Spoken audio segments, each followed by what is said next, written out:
दोस्तों, मरते समय रावण ने स्त्रियों के बारे में 8 कड़वी सच्चाइयां बताई थीं, जो आज के समय में सच साबित हो रही हैं। ये बातें भले ही कड़वी लगें, लेकिन सत्य से परे नहीं हैं। अक्सर रावण का नाम सुनते ही लोग उसकी बुराइयों को गिनाने लगते हैं, लेकिन यह भी सच है कि रावण इस ब्रह्मांड का एक महान ज्ञानी पंडित था। कहा जाता है कि वह भगवान शिव का परम भक्त था और ऐसा कोई दिन नहीं जाता था जब उसने शिवजी की आराधना न की हो। लेकिन उसके एक गलत कर्म ने उसे हमेशा के लिए बुराई का प्रतीक बना दिया। सीता माता का अपहरण। उन्हें अपनी रानी बनाने का सपना देखने वाला रावण यह भूल गया कि जिनका उसने हरण किया वे अयोध्या के राजा दशरथ की पुत्रवधू हैं। इस भूल का परिणाम उसे अपने प्राण देकर चुकाना पड़ा।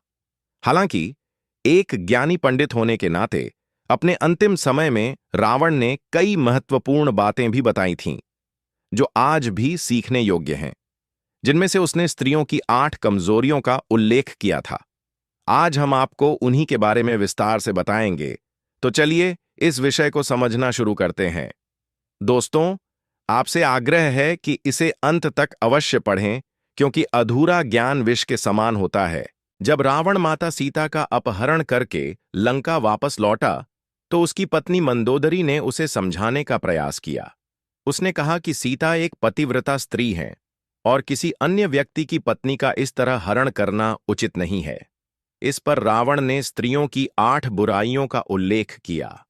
उनमें से पहली यह थी कि स्त्रियां साहसी होती हैं, लेकिन अक्सर अपने साहस का उपयोग अवगुण की तरह करती हैं।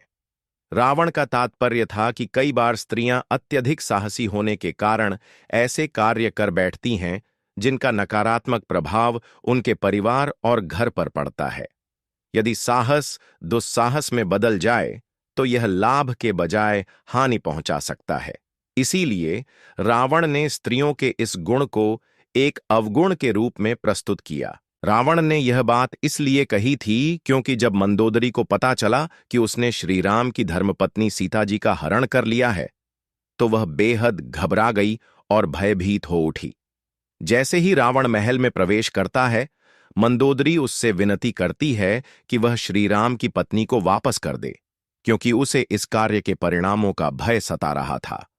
इस पर रावण ने क्रोधित होकर कहा, मंदोदरी, तुम लंकापति रावण की पत्नी हो। तुम्हारा इस तरह डरना मेरे लिए अपमानजनक है। मंदोदरी के डर और आग्रह को देखते हुए रावण ने स्त्रियों के साहस को एक अवगुण के रूप में प्रस्तुत किया। उसका मानना था कि जब स्त्रियां साहसी होती हैं, तो वे कई बार ऐसे फैसले लेती हैं जो उनके परिवार और समाज के लिए हानिकारक साबित हो सकते हैं। इसी सोच के आधार पर उसने स्त्रियों के साहस को उनकी एक कमजोरी बताया। रावण ने स्त्रियों का दूसरा अवगुण यह बताया कि उनके भीतर एक अजीब सा डर हमेशा बना रहता है। हालांकि वे निडर और साहसी होती हैं, लेकिन फिर भी उनके स्वभाव में एक भय की भावना रहती है। रावण के अनुसार स्त्रियां बहुत कोमल स्वभाव की होती हैं, जिस कारण वे कभी-कभी बिना किसी ठोस वजह के भी डर जाती हैं। अपने इसी भय से बचने के लिए वे किसी भी हद तक जाने को तैयार हो जाती हैं, जो कई बार उनके लिए घातक सिद्ध होता है। कई बार भय से बचने के प्रयास में वे ऐसे निर्णय ले लेती हैं जो उन्हें जीवन में कभी नहीं करने चाहिए। इस डर के कारण वे खुद को ऐसी परिस्थितियों में फंसा लेती हैं जहां से निकलना बहुत कठिन हो जाता है। बाद में उन्हें अपनी इस भूल पर पछताना भी पड़ता है। रावण ने यह भी कहा कि स्त्रियों के इस डर का असर केवल उन पर ही नहीं पड़ता, बल्कि उनके परिवार और सगे संबंधियों को भी इसका खामियाजा भुगतना पड़ता है।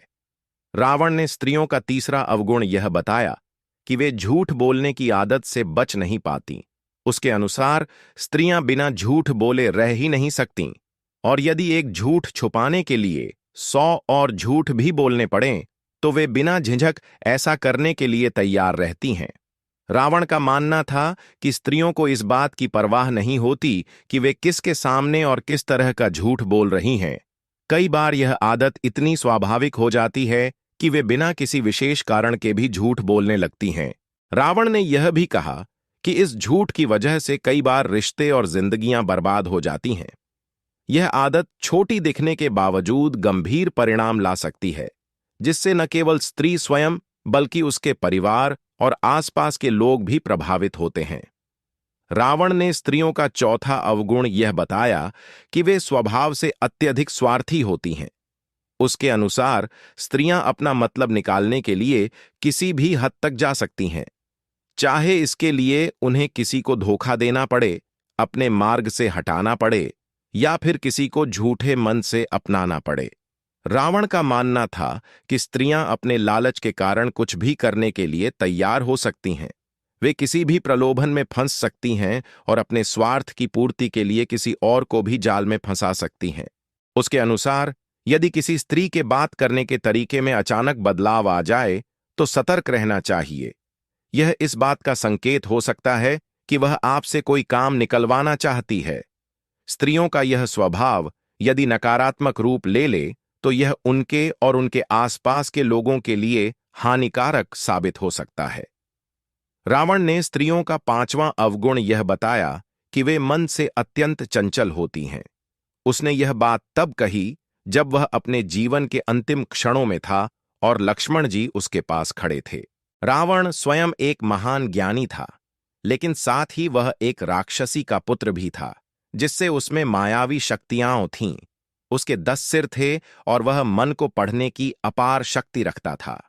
बावजूद इसके वह स्त्रियों के मन को समझने में असफल रहा।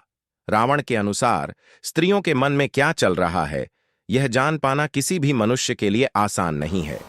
वे अपनी वास्तविक भावनाओं को छुपाए रखती हैं और जब उनसे सीधा पूछा भी जाता है तो वे अपनी बात को इतनी चतुराई से घुमा देती हैं कि उसे समझना बेहद कठिन हो जाता है। इस चंचलता के कारण कई बार भ्रम और गलतफहमियां उत्पन्न हो जाती हैं, जो रिश्तों को प्रभावित कर सकती हैं। रावण के अनुसार स्त्रियों के स्वभाव में माया की झलक होती है। उनके चंचल स्वभाव के कारण वे केवल अपनी आंखों की भाषा से किसी का भी मन मोह सकती हैं और अपने अनुसार प्रभावित कर सकती हैं। रावण ने इस विषय का उल्लेख अपने शास्त्रों में भी किया था और यह बताया कि स्त्रियों के सभी अवगुणों में सबसे खतरनाक यही है। उसने चेतावनी दी थी कि स्त्रियों की चंचलता से हर मनुष्य को सतर्क रहना चाहिए, क्योंकि इतिहास में कई महाबली पुरुष इस चंचलता के कारण अपनी पूरी जिंदगी बर्बाद कर चुके हैं। इसके बावजूद स्त्रियों की यह प्रवृत्ति बनी रहती है। रावण का मानना था कि इस स्वभाव से जितना संभव हो बचकर रहना ही श्रेयस्कर है, क्योंकि यह व्यक्ति के जीवन और निर्णयों को गंभीर रूप से प्रभावित कर सकता है। रावण के अनुसार स्त्रियों का एक महत्वपूर्ण अवगुण यह है कि वे किसी भी बात को अधिक समय तक अपने तक सीमित नहीं रख सकतीं। उनका स्वभाव ऐसा होता है कि कोई भी गोपनीय बात देर सवेर बाहर आ ही जाती है। रावण ने अपने अंतिम समय में इस तथ्य को उजागर करते हुए कहा था कि स्त्रियों को कोई भी गुप्त या महत्वपूर्ण जानकारी नहीं बतानी चाहिए, क्योंकि वे इसे संभाल कर नहीं रख पातीं। भले ही वे किसी की कितनी भी निकट संबंधी या प्रियजन क्यों न हो, वे अनजाने में या किसी कारणवश उस बात को दूसरों तक पहुंचा देती हैं।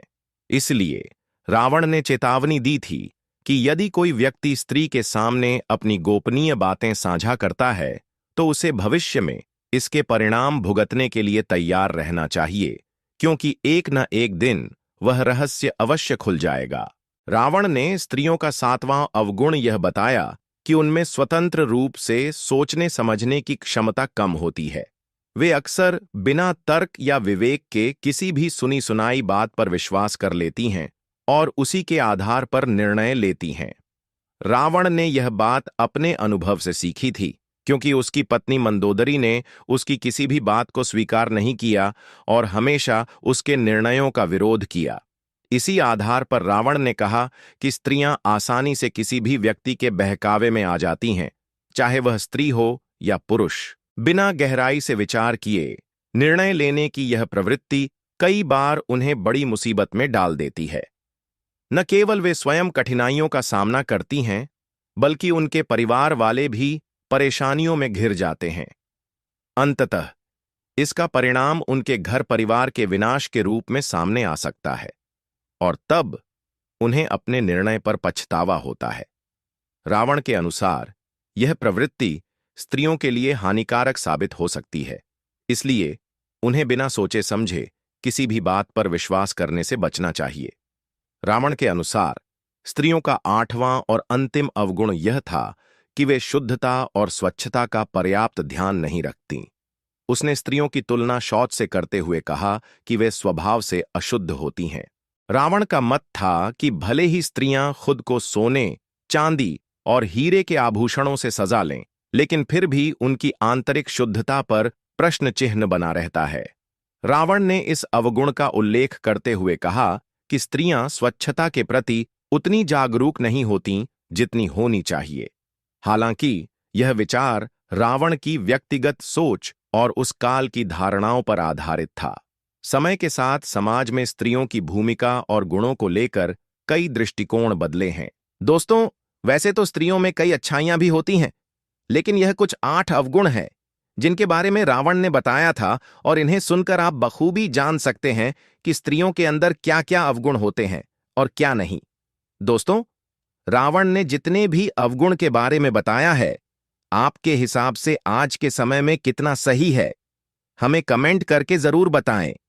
वीडियो पसंद आया हो तो वीडियो को लाइक करें, साथ ही चैनल को सब्सक्राइब करें। साथियों, आशा करते हैं कि आज का यह वीडियो आपको पसंद आया होगा। अगर वीडियो अच्छा लगा हो तो कमेंट में जय श्री राम जरूर लिखें। धन्यवाद।